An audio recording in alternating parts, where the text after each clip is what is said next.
Welcome to the XS Noize Podcast. I'm your host, Mark Millar. In this episode, I'm joined by Peter Cunnah and Mackenzie, the duo behind Ream.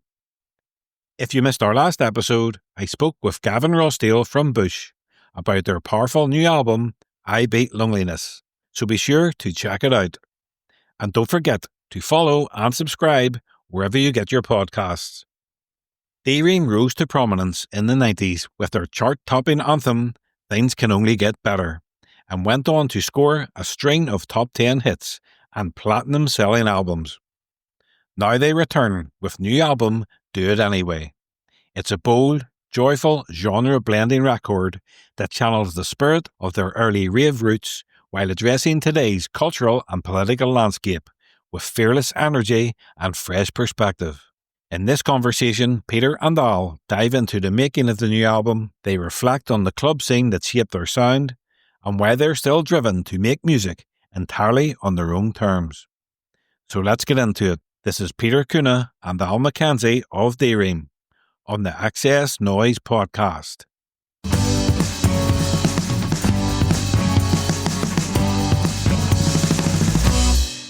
So hi Peter, hi Alan, welcome to the XS Noize Podcast, and welcome back, Peter, to you. Thank you, Mark. It's a pleasure to be here. So let's start with Glastonbury last year. Having Brian Cox join you on stage, that must have been wild. You know, what was going through both your heads at that moment? Brian chased us when he found out that we were playing, and he was immediately like, we've got to do it. Alan and I didn't even hesitate because we just knew it would be a bit of an iconic moment. But being the big mouth that I am, I had real trouble hanging on to the information until the day before. And Alan arranged for a rehearsal for us up in, was it Bristol, Alan? Bristol, yeah. And so we managed to get in there and nail it. So it was sounding, a bit like we had done some work on it. And when the moment actually came, I can't believe it. That tent was so full, the Glade. As Al tells you, I'm not a big fan of football much, but I know what it feels like to be the ball when you're kicked into a goal, because that energy that came from the crowd just literally threw me back. It was amazing. And Brian was great. We're all smiles and everything. So it was a really good moment. And it's great. He comes down to share the really big moments. He won't do the graft with us, but he'll come do the...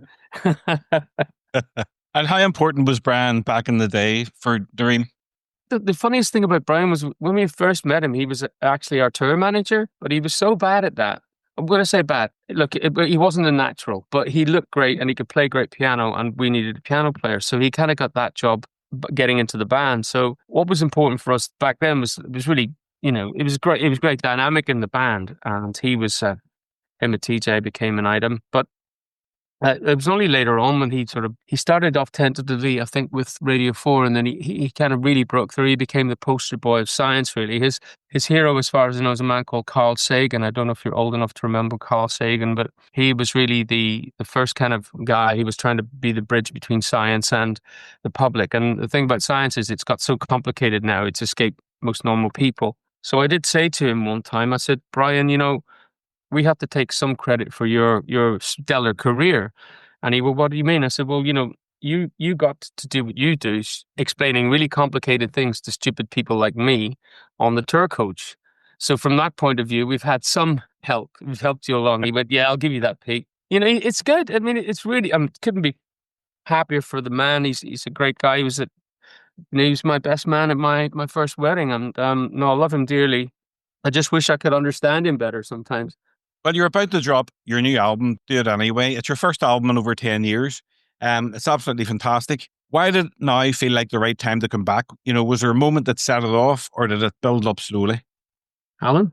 Well, the thing is, we actually did an album in 2021. 22 was it, Pete? I can't remember. God, Jesus. We did an album then ourselves, and then we've been continuously working for a while. So the continuation with that was just getting on with tunes that had been started, and once that album was out, and we just kept on working. And I think it's more a case of we got it finished at last, and then luckily for us, we were signing it to our label that owns we sort of core and all the old stuff with, and they got bought out by Chrysalis Records, who could have easily turned around and said, no, we're not going to have this, but they actually really liked it. So I said, look, we'd like to get some new music out as well from you, which is brilliant for us. So it meant they could take the weight, because last time we sort of did it ourselves. So it's quite difficult releasing an album yourself. It really is. Mm-hmm. So we've got the backing of a sort of much bigger organization now. But it really is a case of us just getting it finished and getting it out. We have been around and out and about. I think we took a bit of a break back, sort of the late 90s, early 2000s, got back together about 2010. And in between that, we've been very slow at putting things out. I think we brought In Memory of out in 2011. I think that was Yeah. And 14 years later, we're on a third album. So it's not a great output for a band, to be fair. But yeah, maybe we might get one out, and in the next, I don't know, 2 years at this rate, the way we've been increasing the release rates. Yeah, it's funny because I don't think we're not in a position where, if you watched a lot of bands' career, they tend to go through the mangle and they're pushed out to do like nearly one album a year. I remember Youth and Manhood. Remember that band, Kings of Leon? I remember sort of catching them at that moment when they were they had all the kind of the gusto of youth behind them.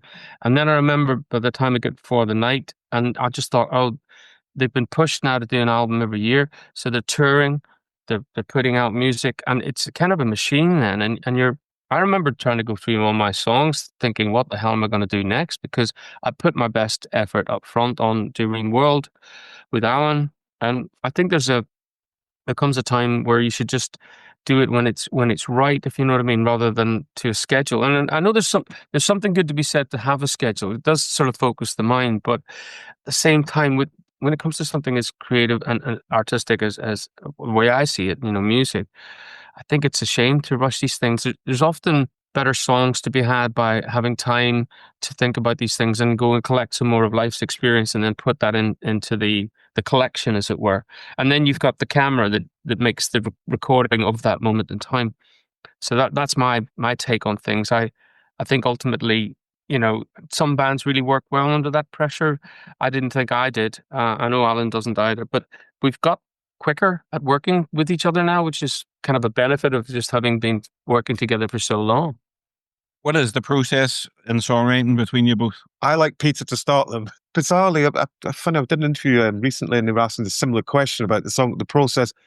And as much as we can't write some songs from scratch together, I like Peter to have the basis. He seems to come up with these great ideas and great, even if it's just a line with a great sort of tight, like the Geek who rules the world, something like that, which is really, it captures the imagination. And I'm quite good once I get my imagination's caught a little bit, and I can start writing, go, what about this, but I think Pete gets that spark almost, and then that spark light comes with me, and I can jump in.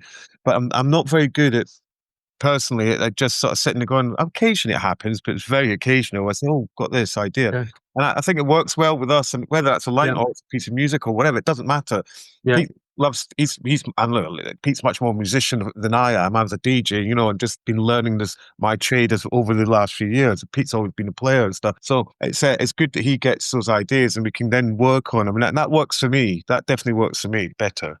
I think it's really important, because if I don't find writing alone as productive as writing with Alan. I can get so far, but I just love we have so much fun doing it. We take the piss out of each other pretty much regularly, and it's so much more, I don't know, engaging, and it sort of turbocharged. What is it they say? Like it's greater than the sum of its parts. It's turbocharged, and that's what I really like about what we do now. So it's great. I keep throwing loads of ideas in there, and he'll pick up on the ones that sort of really vibe him up, and then it just turns into sort of turbocharged, a whirlwind, tornado. A tornado of creativity, man. I like that. We'll write that one down. Yeah, let's start writing now. Tornado of creativity. You've always seemed like very optimistic songwriters. Is that something you both work at, or does it just come naturally to you? I think it's like the clown. We're very optimistic, but inside we're really sad. I'll let Alan speak for himself. No, we've had our ups and downs as human beings, but ultimately, no, I think, from a personal point of view, I can't speak for Alan, but I like the idea that we go out and entertain people. Yeah. So ultimately, I don't want to be sort of pointing a finger at them and telling them where we're all going wrong. I like to just, I can look at those things. I have a social conscience, yes, but at the same time, if you've got Funk You Up on there, you can't deny it. You got to get up and dance, and it's as simple as that. And that's our roots, about getting people moving and to the beats and to that sort of what's the word? There's a sort of sensuality of like the strings and big vocals and all of that. I think there's a place for lots of bands, and I love a lot of melancholy music. Love listening to it. There's place for those bands. Well, wherever, and it's not our place. I think we are more of a fun band, really. Well, I mean, we can write some nice, very interesting lyrics, but I think I don't think us sitting there doing really a whole album of down sort of stuff. It's not Ream. It just doesn't feel like Ream. And I think I'd say there's a massive place for it because I love listening to that sort of stuff. I mean, Radiohead's one of my favourite bands, for example. But I don't think we're ever going to really write like Radiohead. So it's probably for a good thing as well. Yeah, well, because that's their Radiohead and we're Ream. So exactly. Yeah. Yeah, before we get into the album, I want to know, looking back at the 90s club scene, do you think it was more open and experimental than today's scene?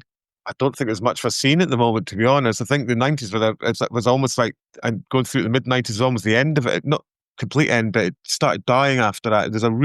It's one of the last big scenes, I feel, going up to like drum and bass and stuff, which would be the last sort of major scene after punk disco and everything, acid house. I think we were lucky back then. And so it was, people were buying records. I don't know if that's more disposable income stuff. You had to hunt for music. You went out to hear music. You had to go out to hear it or go to a record shop. You weren't like the internet now. You just type in something and then you find it. You had to look for it. And that makes it, people were able to be more creative. And I think people are still creative, but I just think people take less chances now because it was easier back then in a way because there was so much. There was so many people out there buying stuff. Now it's a bit less so. So I mean, there's always creativity, but I just think that was a time. It was a much happier and bigger scene than it is now, for me anyway.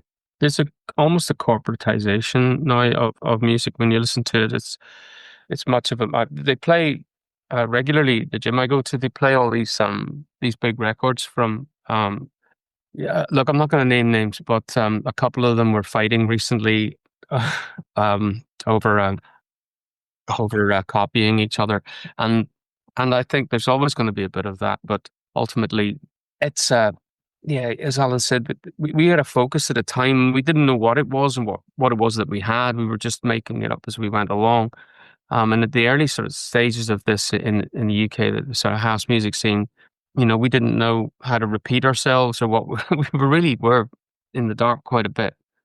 I remember Terry Christian coming up to me one night at Dance Energy and or The Word, I think it was, backstage, and pointing a microphone in my face. We were backstage. I don't know if you remember, Alan. And he said, "So is this what they call blue-eyed soul?" In his Liverpool. And I went, "No, it's house music. It's not that. I don't know what it is. I can't tell you what it is because we're in it, But as I say, I think the last scenes are gone. I think you've got everyone. If you ask a kid now what they want to be, they don't want to be a pop star or an astronaut. They want to be an influencer. So they've gone from like playing games and people who play games fill Wembley Stadium now. So the whole thing and the whole streaming services, Kelly, streaming services are a skill in music. I think it's the best way of putting it. It's like the whole thing's almost as if it's fizzling out at the tail end of a lovely, big firework. With all that in mind, how do you both stay inspired and excited to create new music after all these years? I DJ still, and I listen to a lot of music, so it's always good to hear the good stuff. Anyway, I think we've been doing this pretty much all our lives now. It'd be a bit weird not doing it almost, and as long as I get the ideas or something, I wouldn't want to be doing stuff repeating the same old. I wouldn't want to be following formulas. But I think if people were to listen to albums one through, they'd see that as well. There's no formula. You're absolutely right. Not one thing sounds like the other. There's just I suppose we're really interested in making a great record. Each time we sit down, we think this is going to be it. Even like in the shadow of things going to be better and you're the best thing. We're still going on about the new stuff like Many Hands and All Things to All Men, and now Geek Rules the World and Do It Anyway. We still have that sort of childlike belief, waggy-tailed puppy dog childlike belief that we're going to crack it, whatever it is, but we're going to crack it. Yeah, you definitely have. I mean, let's get into the album. Let's get into discuss some of the songs. The album kicks off with Let the Love Shine On. It really got me because I love how it builds up, and then when your vocals hit, it's such a big moment. So, how did you build that up technically, and what do you want people to feel when your voice finally kicks in? It was interesting because I think it was Alan sort of came up with the idea of not housifying it, and what I mean by housifying it is putting the beats in that we'd normally go to, and so we kind of had this kind of 70s vibe, almost like sort of Simon Garfunkel thing that we got to, and that's as far as we got. And we kind of jumped around with the Prince vocals, but we're both huge fans of Doves, and then we were also thinking of what's that? Is it Liz Fraser to Alan? Oh, Yeah, who did the Cocteau Twins, and they did something with Massive Attack, and we were really conscious of holding back, and it wasn't meant to be the opening track in the album. That was Alan's call again, and somehow that really works. It really draws you in, and it's a perfect kind of opening gambit, I suppose, on this whole thing. So, and it just leaves it on the vocals, and from my point of view, I just sang it in a way that I haven't previously sung before. I sang it gently. I sang it very close mic'd, and as intimately as I could get it, almost as if I'm whispering in your ear. And I think it came out really well. And the mix that Guy Massey has done is just superb. So the whole thing kind of, is a wonderful kind of, what's the word for it? Opening piece. The end as well was like a bit of, I always thought it was a Woodstock moment. It was another like thing. It's almost like two songs sort of joined together, but it just seemed like the right thing to do, to go and take it up. It just feels like, I don't know why, it just feels like you're at a festival, an old festival, and it's sort of hippie-ish, and the sentiment as well. Little Love Shine On, can't get more hippie than that, really. I think it's a lovely thing, actually. I'm really, really proud of it. It's a great way to kick off the album. And even the vocals at the start, Peter, I didn't even realize that was you at the start. Well, Alan's jumped in as well. He often elbows me off the mic. There's an interplay between us. We often think we're the two Runnies or Markham and Wise, mainly because of the height difference. But as we're getting older, we're looking even more like those guys. Yeah, Markham and Not So Wise. Markham and Unwise, yeah, that's us. The first track I heard from the album was obviously the title track, Do It Anyway, which started as a demo for Kylie Minogue ages ago. Yep. So what was it like digging that back out and turning it into a Ream song after all this time? I throw loads of stuff at Alan, but what I did do with that one particular is I didn't play him the whole track. I just said, look, just check this out. And so it was just the intro, so there's no vocals on it. And I'd originally written a song called Night Vision, which was completely different, but I really, really liked the feel and the atmosphere of that original thing. So Alan just got to hear just the synths and the drums, and he was vibing on that. So that's why we started working on Do It Anyway. And he had the line, what was the line? Sorry, Alan, the opening line. Full rooms. Yeah, you've had that for ages. So that just, I got singing on that. And it just took it in a completely new direction. I love things like that, because if you remember, on Things Gonna Get Better, we'd already got the backing track in place. Do you remember, for the Shaw Twins? No, that was Unforgiven. That was Unforgiven. Okay, and then I started singing the Here I Am, a song I had, over the top of it. So, I don't think these things are ever wasted. And is it recycling them, or is it just believing in them and hanging on to them long enough to let them find their voice? Maybe that's a nice artistic way of expressing it, Yeah, I don't want to throw anything away that's actually has a good spirit in the first place, a good soul. Yeah, the album moves through so many styles, gospel, trip hop, harp sounds, all sorts. When you're putting all this together, what's the thing that makes you go, yeah, this still feels like Ream? It's anything me and Alan do. Look, my voice, as Alan reminds me, is what people identify with us from the early 90s. Unlike Sasha, who tried to hide it behind a chopped up vocal on Best Thing. And I do listen back and I think, God, I'm panting away there. I'm trying so hard. And then I think it was, Eric Clapton said he didn't feel he had found his voice till he hit his 50s and he had a man's voice. And I know what he means now, because I sound quite young on those records. So we're also singing on the album. Like Alan jumps in and he's got a bass voice. We've got a range now between TJ, who does piccolo and soprano. We've got the whole sort of range we can play with, and we know each other, so that makes that sort of sound that we've got. But it's always going to be us, even if we did a jazz track, wouldn't it, Al? Well, I've always said I think it's hard to really pigeonhole our sound. People think, oh yeah, you're the best singer that dance, but we've never really thought that way. We've always just been a case of making the tune. Obviously the dance has been the major influence on us because that's kind of where we came from. And as we've got older, and we're going at little clubbing less and less, that you're there, but it's more about just what floats your boat and what sounds good.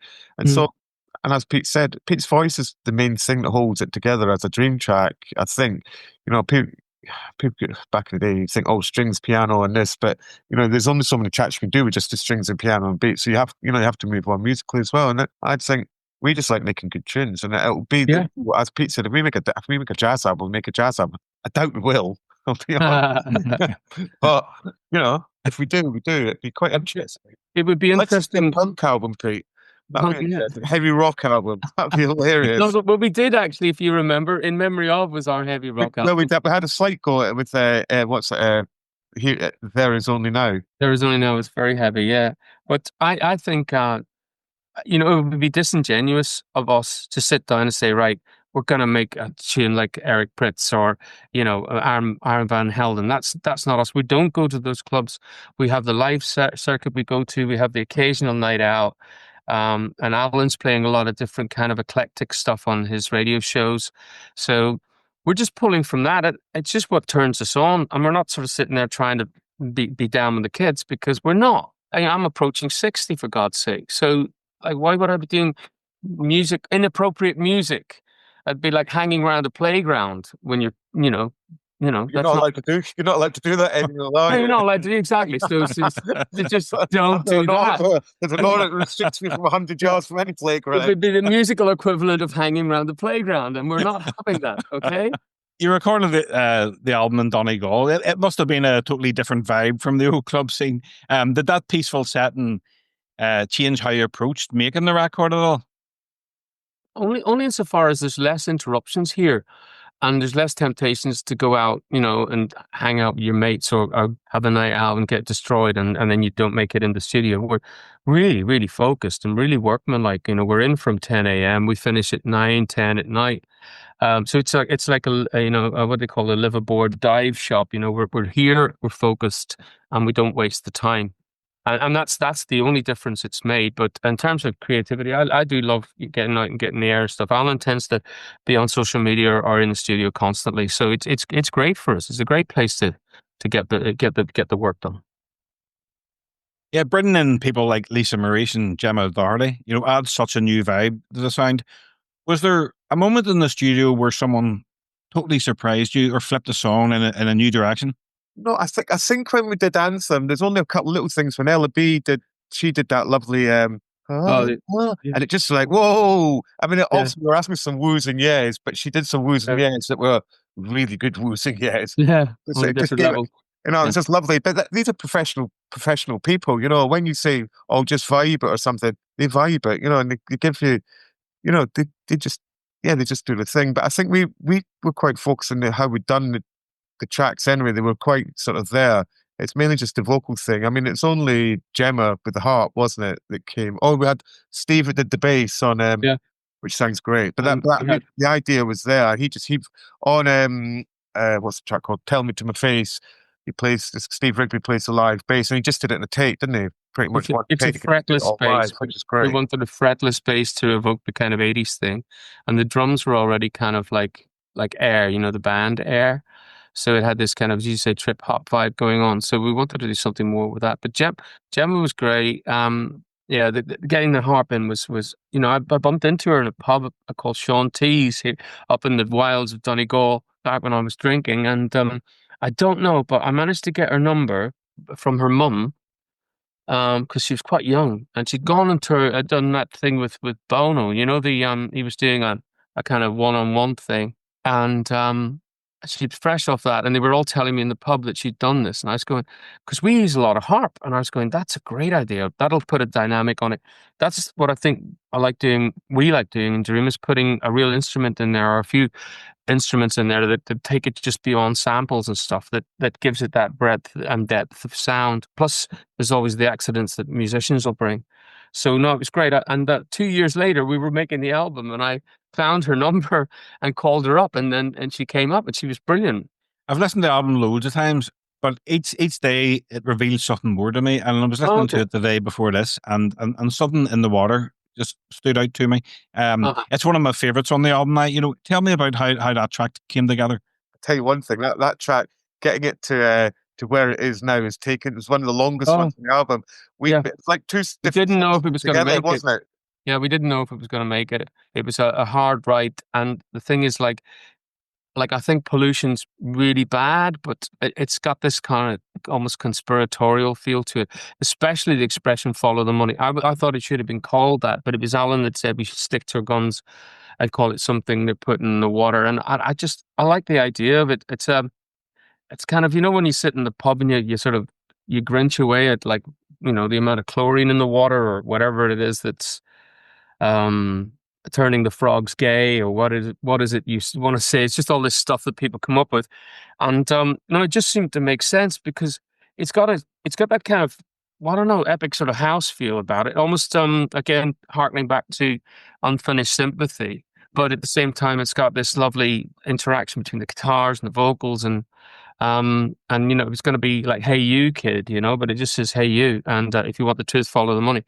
My particular favorite lines: "Join up the dots to find you're drawing the outline of the dollar sign," and we all know, everyone's aware, if they're not fully aware, but they have a suspicion of the level of corruption involved in our governments and their facilities and the facilitators. And that's, I double filter my water here because of the chlorine we have in Donegal.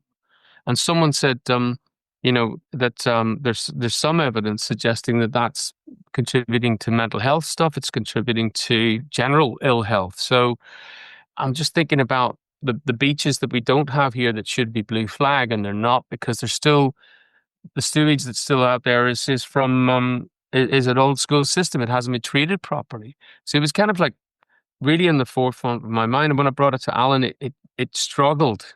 It struggled. Like, I think we had the thing, because I had to put an idea in the chorus melody, didn't I? And it was so out from your verse melody sort of thing. It was like keys, and it's like two songs trying to fight each other, and it took so long to get them to work in harmony. Yeah. Once it did, we always knew that song was a good song, and it always made me cry sometimes. I'd be home, I'd listen to it. It's like, God, we always had that, and I'm listening now. It's like, what's going on? Why is this not fitting? Because I know it's a great song, and you have that sometimes with things. Some things just work, and sometimes that. When I knew it was good, but it just took so long. But eventually, with a little bit of work, blood, sweat, and tears, we got it together. And it's got that Bond feel to it, I think. Simplifying it all. It's got a big breaks and massive intros. Stuff. And everyone that hears it, it's quite epic, I suppose would be the word. And everyone that seems to hear it feels that epicness of it. I can see it getting into a film or something. I like to. Hopefully, what's his name now? Going to be the new Bond. We need to. We'll be the next Bond film. That's what it's going to be. And we can be the villains. Those two that came at the end and they tried to kill him. We could be those guys. I'd love that. Yeah, I'd love that. A lot of people think I'm a bit villainous, to be fair. Yeah, I mean, my exes. You got your. Hang on. Let's see. Come on, best little kinky. That's so on. Yeah, we went from Morecambe and Wise to Bond films. Somewhere in there. Songs like The Geek, Who Rules the World really go for it politically. Did that build up over time, or did you feel like now was the moment to say something like that directly? That's luck. That's luck with the timing of it, without a doubt. Pete was a bit of a fan, musky fanboy at first, and that's how initially we were at the end of a session. I'd been there for a couple of weeks, I think, and Pete said he had this little indie, sort of pop, jaunty little indie idea, just with a few lines, wasn't it? When we get to the airport and thinking, I like this, The Geek Who Rules the World. And I wasn't a massive fan of Musk. We had sort of I think we've come together more as time's gone on, but at the time, we had quite different views. And I just started sending people, what about this? And when we got back, I'd lost most of them, to be fair. And we sort of got together, and it came together and it expanded it apart away from just being about Elon Musk and stuff. So it was about the lot of them, what was it that girl said, the broligarch? The broligarchy. Broligarchy. The broligarchy, as in, Broligarchy, yeah. it's an oligarchy, but formed out of the bros, out of the tech bros. We were very lucky when I couldn't believe it. We thought that sort of time had gone, and then when Trump and sort of Musk got together, I couldn't believe it. I thought, God, we've got this song here, sitting here. And But the other downside of that was like happening. The downside of that was that something that was just I was going positive on it, and Alan went, actually, these guys, they're I think they might be pulling the wool over our eyes, and that's why you had the line "fool the world to rule the world." It was a moment of genius, and I thought this is thrown wider now. It's not just the likes of Elon being geeky; it's your Gates and it's your Bezos and Zuckerberg, and it's all of these people that they've got to where they are, but they haven't been elected, and they're exerting enormous amounts of influence on planet Earth. And you're thinking, my God, how did we get here? Oh, I don't know. My beautiful wife. This is my beautiful car. And this is my beautiful. How did we get here? And it opened up the song that way. So it had a bigger dimension to it.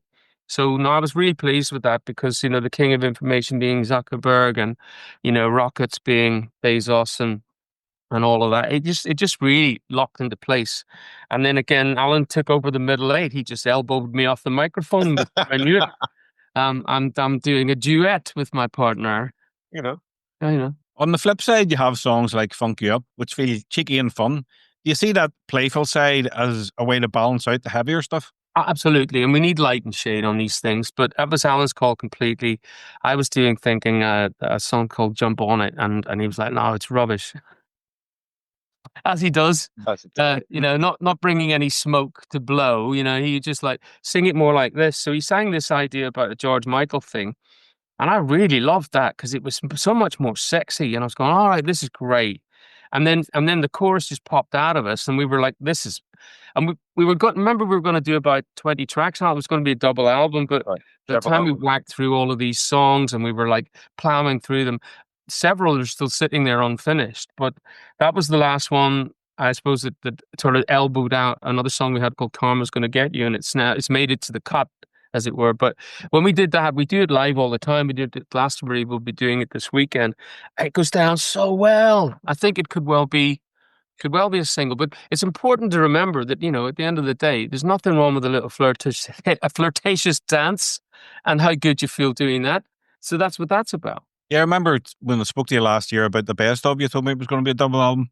Initially, I wanted it to be a triple album. That was this big concept album. I mean, the thing is, it's good to think high, and then it is a double album. Aim high, deliver low. It's a double album now, so we've I like the idea of on a double vinyl album. I'm quite looking forward to getting that vinyl. So yeah, we can't wait because I'm just waiting on the actual physical thing to come from the powers that be, so we can get busy on social media telling people about how wonderful it is.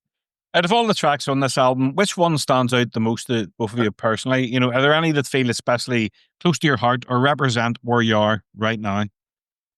For me personally, there's a couple. It's hard to pick one specific tune. I mean, I love "Tell Me to My Face." I always have. There was a real thing about with that one. Pete had the idea and the chorus already, and it was like, I think it was a chorus idea essentially. And I just had this thing in my head about 80s soul, which I'm a massive fan of. The Alexander O'Neil's, Freddie Jackson's, all this sort of stuff. And I just thought, this is great. It's great. Could write some stuff it's not groundbreaking writing, but it's very much of that ilk, of how they would have written it. And it really is. And it works, and got Pete to do his best Luther Vandross impression. I put on loads of weight for the part. Especially for it, yes. but it just kept it that way though, and it's got that trip hop feel as well, which is I love that song, and I love "Famous for Nothing" as well. I think "Famous for Nothing's it's a great closer as well for the album. I just absolutely love those two songs. I mean, I love quite a lot of the songs, but those two are really, if you're going to have to pick a couple, I'd pick those two, probably above Geek, and probably do it anyway. But you can flip it on another day and say, well, I like that one. But those are great for me. Mine's Pedestal. I still, it has a richness and a depth that I find it is almost personal again, because I had that idea about my first marriage and what happened and how it all unraveled and how I felt betrayed. And it's literally in there, some of the conversations that were had. But what we did musically with it is we took it, I think, if we hadn't been a professional band, I still believe we could have cracked it, Alan. We could have cracked it. Sorry. We're a professional band. Yeah, no, I mean, I wish someone had told me that before. Jeez. No, the people who get paid, and if we hadn't been, we could have done Eurovision. When do we get paid? No, okay, fair enough. I'll give you that. But if we'd been complete rank amateurs, we could have done Eurovision with it. So there you go. Oh, damn, we still can. Didn't someone Leiden try to do Eurovision recently? He did. He did. For Ireland, yeah. I went to see him play live at the Dublin Olympia, and he was sneezing through his nose in time to the music, like footballers do on the pitch. And that made me. I thought, you're a rebel, sir. You're a proper rebel. Well, our drummer Mark Roberts is now playing for him. So it's a very interesting fact that our Dream drummer has joined Pill.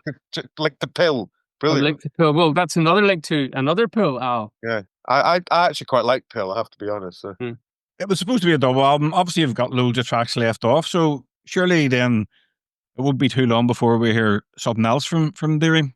I think some of these will see one's finished and mixed and everything that Karma's going to get you, and that will see the light of day during this whole campaign. I think there's I think it's about 4 others that are sitting there that we know are definitely worthy of the album, to be honest, but just didn't fit. It has to be cohesive, the whole album. So they'll probably see the light of day, and no doubt they'll just start writing other things. So even though we keep saying this will be our last album, it seems to end up writing loads more stuff, and it's like, oh Jesus, there'll be a quadruple album next time. Listen, as long as we're not launching it from the old people's home, Alan, we'll be all right. Well, wouldn't bank on that. If you had to pick 5 Ream songs to introduce someone to the band, what would you choose? And is there one that's closest to your heart? Oh, blimey. Mine would be You're the Best Thing, Things Gonna Get Better, Blame It On Me, Pedestal, and All Things to All Men. Wow, that's it. I would definitely say You're the Best Singing Things Got No Choice in This Matter. What's that standard? I would say All Things to All Men as well with Peter. I would probably put well, it's not out yet now, but I'd put Do It Anyway in there because it's and I would put Universal Mother from the last album on. Oh wow, okay. Which is a beautiful record that Pete wrote himself, but it's a great record. So I'd put that on. That shows a different side. That shows that sort of melancholy side of us, which is a bit of Lloyd type vibe. But I love that one, so I'd have that. Oh, I'll squeeze these two in. If you could relive one moment so far from your career, what would it be? Oh, blimey. The day we went to number 1, I was standing in my flat in Labrador Grove. Everyone was there from the label and management and friends and family. And I think the last person, that was on Saturday, it's Saturday, that was Sunday. Sorry. The last person left that apartment on Wednesday. Wow. What about you, Alan? Oh God, I don't know. I mean, every day with Peter's just a joy. Checks in the post. Okay, last one, finally. You're DJing the apocalypse. What's the last track you play? Oh. Well, I've always said I've got my funeral tunes, and I think that's the one for me. I think I'd put Johnny Nash, I Can See Clearly Now at the end of it. You can have that to go to your death. Oh, wow. Wow, that's a big one. Excuse me. I think it's Prince, probably Party Like It's 1999. Well, you couldn't play Things Can Only Get Better. That's one time you couldn't play. We'd have to. We wouldn't even let it. You're not going to get into trouble for it, are you? You'll be dead in a minute, so you're fine. And we could do with the royalties, Alan. No! Okay, guys. Thank you so much, Mark. No problem. Good luck with the album. Really, really enjoying it. Thanks, Mark. Thank you very much, Mark. Really good to speak to you.